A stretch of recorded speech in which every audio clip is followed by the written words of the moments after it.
Les marées sont la résultante de trois interactions principales. L'attraction de la Lune, celle du Soleil et la rotation de la Terre.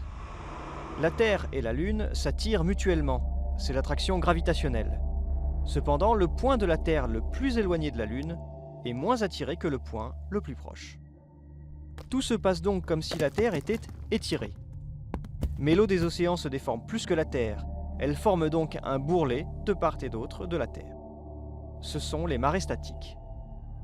L'effet du Soleil est identique, mais la distance Terre-Soleil étant beaucoup plus grande, elle exerce une force 2 fois moins importante. Si la Terre, la Lune et le Soleil sont alignés, leur effet s'ajoute. On parle de marées de vives eaux. Les grandes marées ont lieu lors de ces périodes. Si la Terre, le Soleil et la Lune sont à angle droit, leur effet se contrecarre.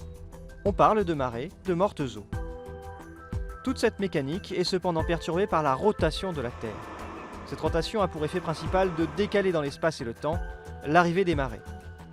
Ainsi se forment à la surface des océans des ondes de marée de plus ou moins grande amplitude.